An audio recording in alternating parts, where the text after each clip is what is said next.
They're disciplined. They're very loving. I consider myself to be a loving person as well. Paminsan-minsan, makulit din sila. Makulit din po ako once you get to know me. So, I think I've gotten those traits from them. Alright. Thank you so much. Thank you. Thank you, John of kumagcow.com. Abangan namin yung kulit mo sa mix. Feeling ko dun lalabas I'm yon. pretty sure dun po siya lalabas. Yes.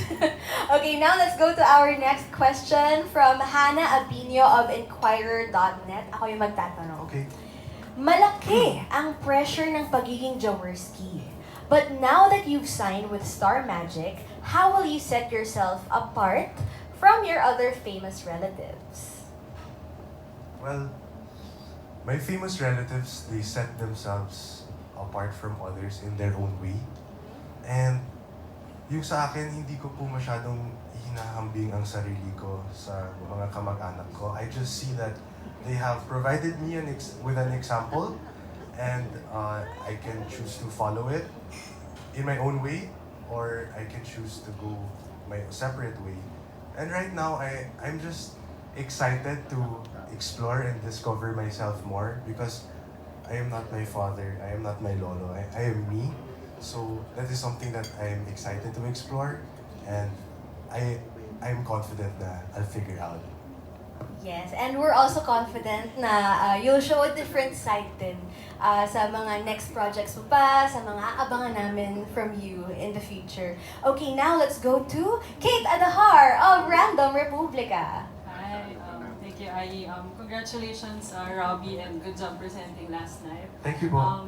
It was mentioned earlier the pressure of coming from well-known families growing up, but what was your childhood dream? And can you take us back to that moment when you realized that you're ready for showbiz?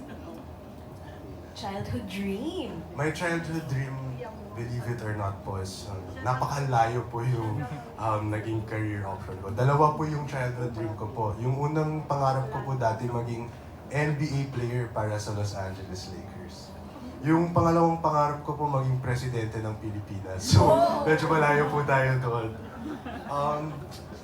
Right now, I've never really thought about a specific destination ko po. Kung saan po ako aabot, or ano po ang ambition ko po sa pagpasok ng showbiz in terms of what I want to reach. But it's been more of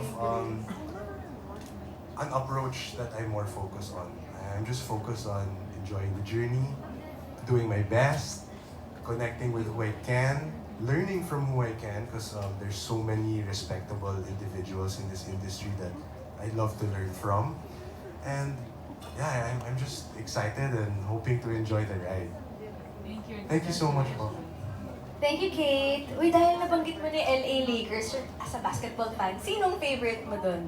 Kobe Bryant. Kobe talaga. Rest in peace. Oh, okay. And locally, syempre. My favorite player of all time, syempre yung lolo ko. Yeah. Pero maliban sa lolo ko, si Kuya L.A. Tenorio. Oh. Idol ko yun, idol. Yes. Teniente. Oh. Okay, thank you.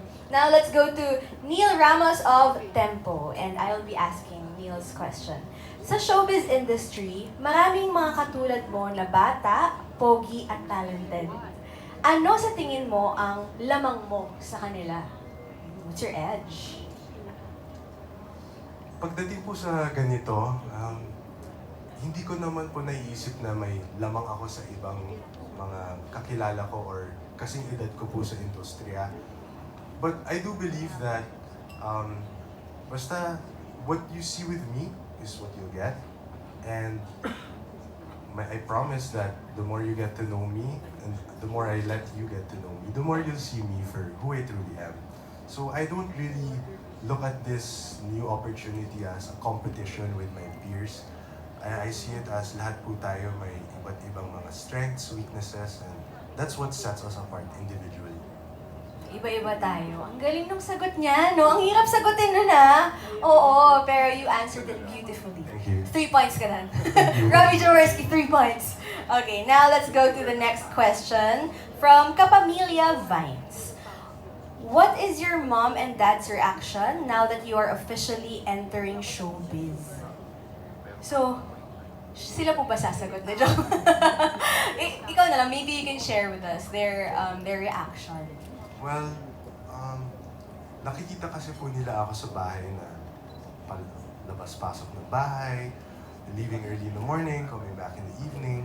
So, pag nakikita po nila ako na sumisipag, they see that they're very supportive, you know, like, I'm very glad kasi my parents, they always motivate me by saying, I'm proud of you, anak, ha? Keep it up. Or, laban lang, don't give up, kaya mo yan. So, you know, they've always been so supportive with me.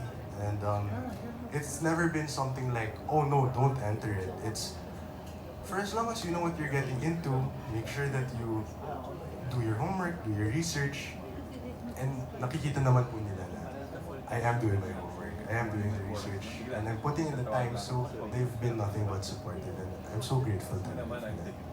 From what we're getting sa mga answers mo, no? So, hindi ka finors, hindi ka rin naman pinagbawalan. So, talagang may freedom ka to choose what you want to do. Yes, exactly. Oo. Maganda.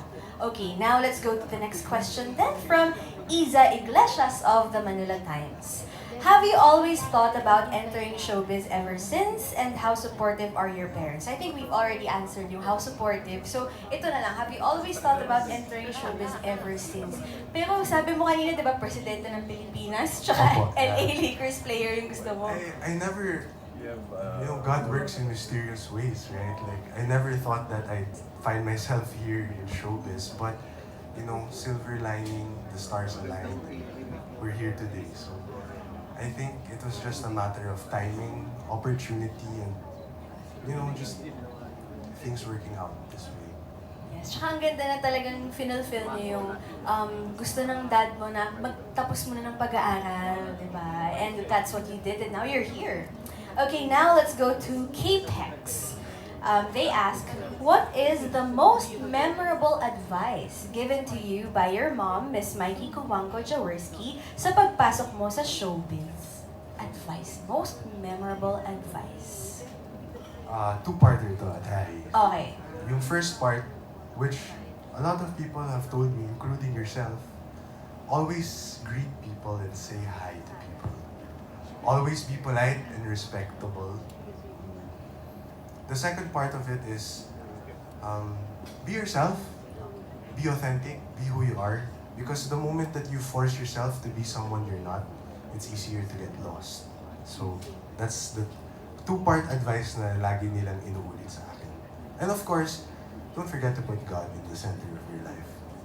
Ang ganda. And share ko lang yung sinasabi niyang greet people. Kahit po mga cameraman natin, kapag nag-workshop po kami, talagang alam niya yung pangalan kahit na magbababay na, bye Kuya Michael, bye Kuya Jarvis, ganun siya. Talagang he remembers. And that means a lot to everyone. Yes, you left a little here. Yes, yan. Okay, so talaga pong grounded, very grounded ang batang ito. We can't wait to see more of him in the future. Okay, now, this is once again from G. Trillana, Entertainment Editor of Malaya. What did your parents tell you about handling success, pursuing a career, etc.? They said, my parents told me na, you know, a lot of people think na pag hinaharap mo yung sarili mo sa limelight or sa cameras na masarap ang buhay. It's lavish, it's exciting, but behind it also comes an immense amount of responsibility, of influence. May bosses po tayo kapag ito po ang ating trabaho. Our voice is more easily heard. So, they taught me that, you know, while nothing comes easy, you always have to work hard. Just remember that for whatever success that you carry along the way or receive along the way, always make sure that you don't lose yourself, you know who you are. And remember also na people are following you, looking up to you. So, malaking responsibilidad po yun. So, don't forget that. And mukha naman talagang may tiwala talaga kami sa'yo na kahit na anong success yung makamit mo, you will never lose sight of yourself kasi you are constantly reminded of that, diba, by your family. And I'm also blessed to have loving support system, family and friends that help me, remind me all of this. There you go. Okay, now we will go to the next question from Neil Ramos of Tempo. What do you hope to achieve signing up as a star magic artist? Okay, i-share mo na. Kailangan mo na mag-open up dito, Robbie. Ano ba yung gusto mo ma-achieve as a star magic artist? As mentioned a while ago, wala naman po akong naisip na specific destination. But if you ask me what I want to achieve, I want to be able to develop myself, maging isang tao na madaming alam, malawak ang skill set, magaling makisama. I want to be able to positively affect other people and their lives.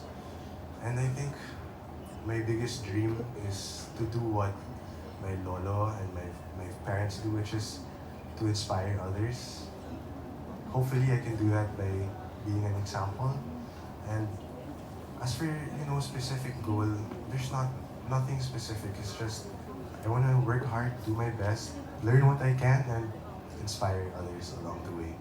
Ngayon pa lang actually, very inspiring na. Pag nakikinig kami, pag nagsasalita ka, parang kami nasa podcast, di ba? Thank you. Yung boses niya pang podcast, no? Parang ang sarap pakinggan. Okay, now let's go to the next question. From Isa Iglesias of the Manila Times. Oh, ito tungkol sa talents. What will you be focusing on? Acting, singing, dancing, or hosting? I'd say siguro acting and hosting mostly. Hindi po ako masyado mahusay sumayaw eh. Kaya kailangan ko pa po mag-workshop. But yeah, I've been practicing my acting. We've been training with the hosting, and I feel quite confident that those are the two strengths I have right now. And I'm very excited to develop myself there, work with others like you. So yeah, acting and hosting, I'd say. Acting and hosting. Tsaka, alam mo sa hosting kasi kaya niya mag-Tagalog tsaka mag-English. Konti lang yung kaya yon, di ba? Fluent siya in both. So, kanina nga naghambing ka. May sinabi siyang, hindi ko po ihahambing yung sarili ko. Parang, wow, ang deep. Hindi namin in-expect. Yeah. So, you have such huge potential in that area. That's the only thing I can comment on though, syempre sa hosting. Sa acting, you've been taking workshops, so we can't wait to see that. Sabi mo, hindi sa dancing. Pero hindi ka nag-comment sa singing. Do you sing? Sakto lang kapag may karaoke, kapag may ganun. Pero other than that, I've never experienced performing. Oh. So pwede. May chance. I don't know. We'll see. Okay, abangan po natin yan. Isa yun sa mga surprises na aabangan natin kay Robbie. By the way, yung mga questions po natin, sinend po yan ng ating mga friends from the media. And sobrang dami po, so thank you very much po sa lahat ng inyong questions and interest kay Robbie Jaworski. Alright, now, on to our next question. Okay ka ba? Kaya pa? Kaya pa. Kaya pa. Okay.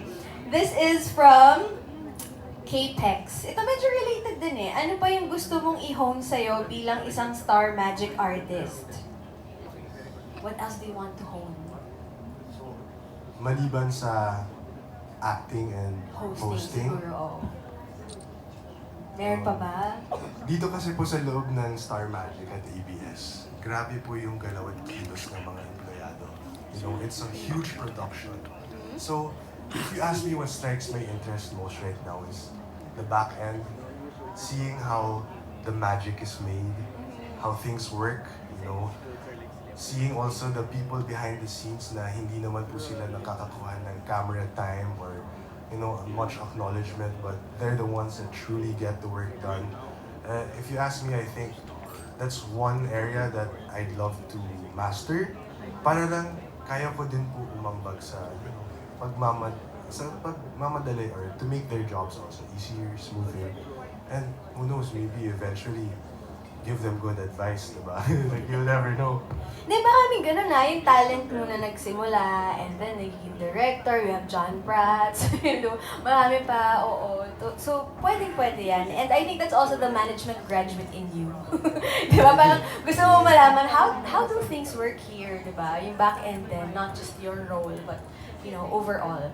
Okay, now let's go to the question from ABS-CBN Corp.com. Okay, what kind of projects do you hope to do in the future? Are you leaning towards action, drama, or comedy?